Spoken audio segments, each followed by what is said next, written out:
Welcome students to the new session of literary and poetic devices.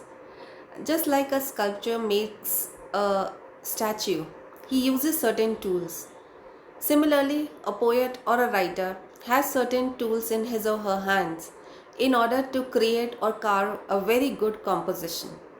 These tools are called poetic devices or the literary devices that are used. If the language goes very simple, people might not understand what the person wants to convey, and plus they might not get an image. So because of these tools, the poem or the write-up or the composition becomes very beautiful. You can say that these are ornaments that adorn a particular poem or a composition. Now the first and the foremost, which is very important, which is very common also, that's a literary device, simile. Now this is used in poems also. It's a poetic as well as literary device in which one thing is compared to another thing using the words as or like. That means that they show a similarity between these two things. Now these two things may be just opposite to each other, but in one direction or in one case both of them are similar to each other. That is why the poetic device simile is used here. For example, we say the person fights like a lion in the battlefield. Now there can not be any comparison between a person, a soldier and a lion here. But the comparison is that he was as brave as a lion. So when we say this soldier fought like a lion in the battlefield, there is the poetic device simile. The person was as brave as a lion. So wherever there is a comparison between two things using as or like, there is the poetic literary device simile. You can see here a word or a phrase that compares something to something else using words like or as. Example, white as snow, face ashen like that of a corpse. You have a poem, My Mother at 66 in class 12. There you will see face ashen like that of a corpse. The mother's face here had become dull, just like the dull face of a dead body. Like we can say there is a chapter there, Lost Spring in class 12. The rat picker boys, they appear like the morning birds. Like the morning birds, people throw their garbage in the morning. The birds also come and collect. These children also come and collect to scrounge for whatever useful they can get from this garbage. So here also there is a poetic device simile. You can see one more example, red as a rose. So all these are the poetic devices simile. So remember one thing, the comparison is used with as and like. Now if we don't use as and like, still we compare. But in that case, we call one thing by another name. There is the poetic literary device metaphor. Simile and metaphor are one and the same thing. You are comparing. But in case of simile, you are using as and like, which clearly shows this is a comparison. Metaphor becomes a little bit tough because as and like is not used. Like the example I gave you earlier, the soldier fought like a lion in the battlefield. If I change this sentence as the soldier was a lion in the battlefield, there is a metaphor. The meaning is still the same, the comparison is still there, both of them are compared in the same manner. The only thing is that as and like is not used. So what is a metaphor? A metaphor is a word or a phrase that is used in an imaginative way to show that something or somebody has the same quality as the other. Like it's a comparison without as or like. Example, the children were flowers.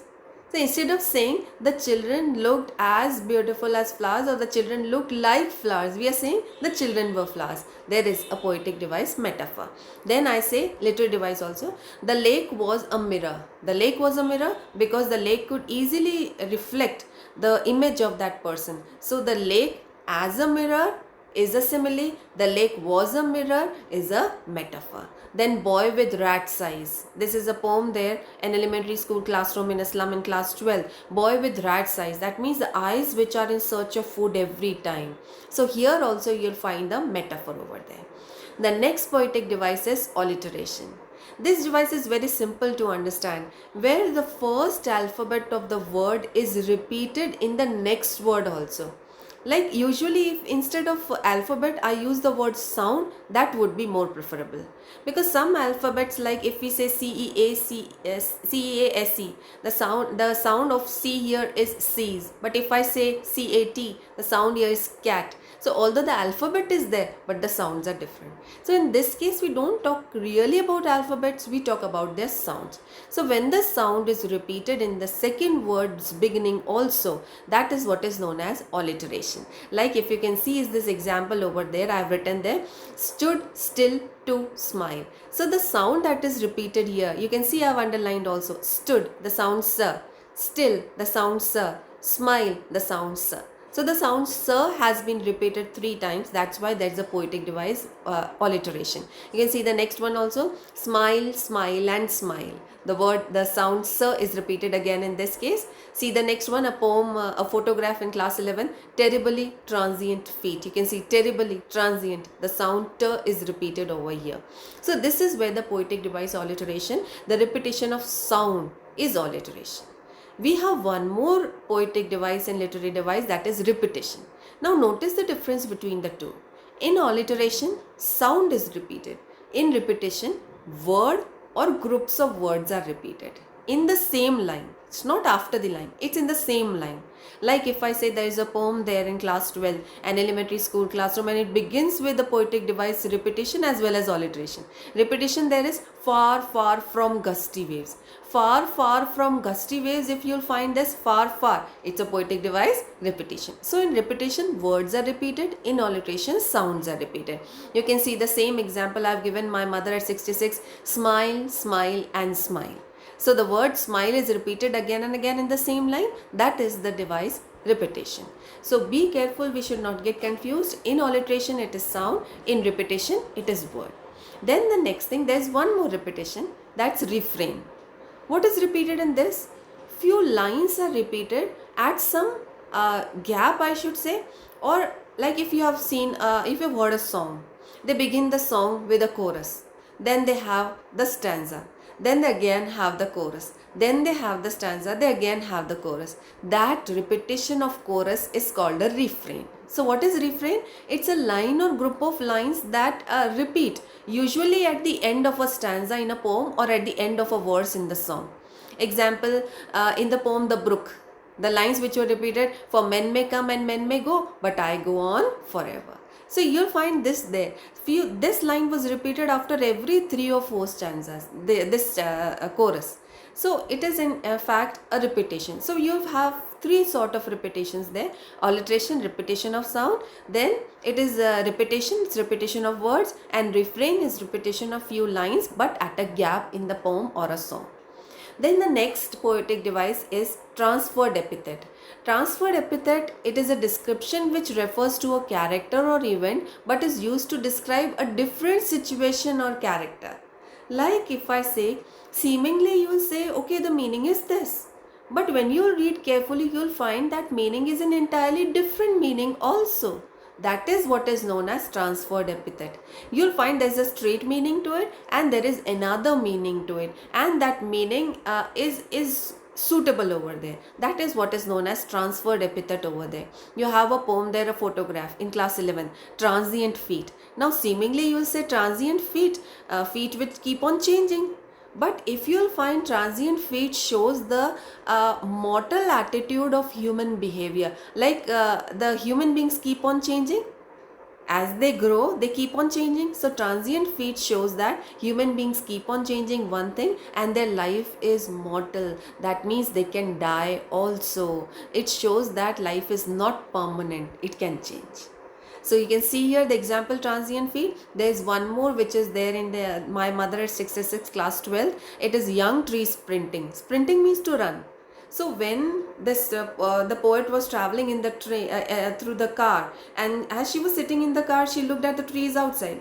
Obviously we say that the trees are running at the back, they seem to run at the back. The straight meaning is this only, that the trees seem to run at the back. But if you see the young trees sprinting, it also shows one more meaning. Inside the car, the old mother, the car was moving in the front. That means as old age advances, the young trees were moving at the back. That means as old age advances, people leave their youth behind. Such a beautiful expression. So transferred epithet gives that it is a straight meaning to it, but you may find a contrasting meaning also to the same expression. That is the example of transferred epithet. Then the next one is oxymoron. In this device, two opposite ideas are joined. Now this is tough. Like if you remember the chapter, there is a chapter, the last lesson. And the last lesson, the children, they wanted to laugh and cry. And laugh and cry, these are two opposite emotions coming together. So that is what is known as oxymoron. Now two words which are just opposite to each other but are given together. The best and the most beautiful example of it is the poem A Photograph, and there is a line mentioned, labored ease of loss. The poet lost her mother. The poetess lost her mother, and she was saying labored ease of loss. Labored means to give effort. Ease means easily. So do we give efforts to forget a person? Yes. People say it's tough, but the poetess says it is easy. You can do it. That's why you are able to live a life. So labored, ease. So labored means it's with effort. Ease, something which is very comfortable. So labored ease of loss. After reading the poem, you find it how it has been said. Some people deny the fact that this cannot be done, but according to the poetess, she said, I could do it. That's why my life could continue. So this is oxymoron, where two opposite things are given together. Then the next one is a very beautiful again expression where the comparison is shown, hyperbole. Now people say simile, people say metaphor. There is one more comparison, that is hyperbole, and hyperbole is an exaggerated comparison. Exaggerated comparison so that the write-up becomes more exciting and it becomes all the more pleasurable, and it is an ornamental device. Now in this case what happens is the short form of it is used many times. People say media hypes news. Hypes news, it exaggerates. So hyperbole is this particular poetic device. You have a beautiful poem, elementary school classroom in a slum. In that case, a child is said, paper seeming boy. Now nobody can be as thin as paper. Nobody can be as thin as paper, so it is just a hyperbole. That means it is an exaggerated comparison that the boy was so thin that he looked like paper. That's why the expression paper seeming boy. There is one more chapter, Lost Spring. You'll find garbage to them is gold. Students, who will say garbage is gold? But here in this case, it became equal to gold because it was a question of their survival. That's why there is a particular device, hyperbole, over there. So it is a literary device as well as a poetic device. The next one, many of you easily know, personification. Personification is when a non-living thing or an animal is attributed living qualities, and that is done just for imagination. Poets are no magicians that they can give qualities to somebody. But in this case, personification is when a non-living thing cannot, like a poet wants to write a poem on a pen or a chalk. Now a pen or a chalk, they are writing devices, but they cannot tell their own story. So the poet tells the story by personifying them. Like the chalk says, I am a chalk. The minute it says this, it becomes an example of personification. And in this case, at the qualities, it is usually shown with the word I, but it is not necessary every time. Because in this case, the same example that I gave, if the poet writes the story of the chalk, then in that case there is not a usage of the word I, but still there is personification. Personification is everywhere where a living thing, a non-living, where the animal or a non-living thing is given human qualities, and that too just for imagination. That means they can speak, they can hear, they can feel, they can see. So there is an example of personification here. Like if you know the poem Voice of the Rain, in that case the poet asked a question to the rain, who are you? And the rain answered, I am the poem of earth. So the rain answered, that means it could listen as well as it could speak. So here there is a poetic device, personification with the word I. Then in the chapter Deep Water, without the word I, you can see the example of personification. William Douglas, when was overcoming the fear of water, he said, well, Mr. Terror. That means he could address terror. He said, what can you do to me? So here he was addressing terror, so terror could listen to him, and terror here has been personified.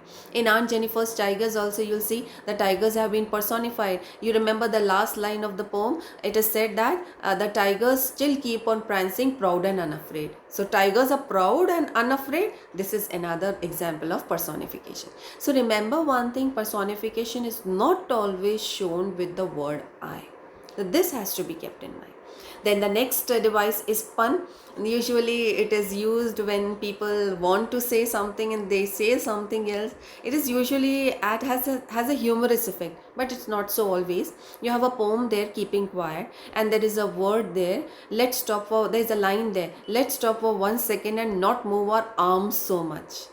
Arms here, straight meaning you say hands, not move our arms. Let's stop for 1 second and not move our arms, not move our hands. But one more meaning, weapons. Arms and ammunitions, weapons. That means stop for 1 second, stop moving your arms and stop moving the weapons also. So here you find the device pun over there. Pun is when one word has got two different meanings. Now here the word arms has got the meanings, one is hands, one is weapons. The next device is imagery. Now all of you are very familiar with it, that when we read some compositions, whether it's a chapter, whether it's a poem, you'll find that after reading it, you'll get the image of that thing in front of your eyes. There was a chapter there in class 10th also in Hindi, where a person, a Nawab Sahab, was sitting and he cut those cucumbers and then he smelled them and then he tasted them and then he threw them up. And the children say, ma'am, while reading we have that taste inside. Sometimes we have that thing, we can get that smell also. That all is imagery. Imagery is like when the person uses vivid descriptions in such a manner that either you get an image in front of your eyes or you hear it, sometimes you can smell it. That is what is imagery. In short, if I say something which can be perceived through any of our senses is imagery. So whatever senses we have, according to that, imagery types also would be there. Olfactory imagery would be there, visual imagery would be there, oral imagery would be there, many types of imagery would be there. But you don't have to go into the depth of it. You only need to understand that imagery is the use of vivid expressions or descriptive language, so that you can perceive it through any of your senses. That is what is known as imagery. Like there is a chapter by Khushwant Singh. He says the portrait of a lady, and then he describes the grandmother. My grandmother was short, fat, slightly bent. She used to wear a white sari. She had a pale, puckered face. She had white hair, and she looked like the winter landscape in the mountains. What is this all? As soon as this is said, you get the image of the grandmother in front of your eyes.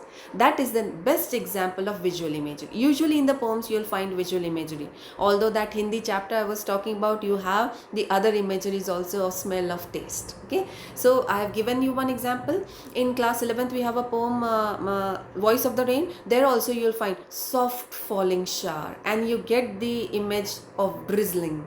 So that is what is known as imagery. The next one is allegory. Allegory is a story, poem or picture that can be interpreted to reveal a hidden meaning. Like there is a poem, Frog and the Nightingale, where the frog took advantage of the nightingale, she died. And it came with a very strong message that an artist should never listen to the critic. We have a similar poem, A Tale of Melon City, where the ruling class was actually the citizens. They were commented upon that they hardly care who their leader is, whether their leader is a human being, whether their leader is a melon.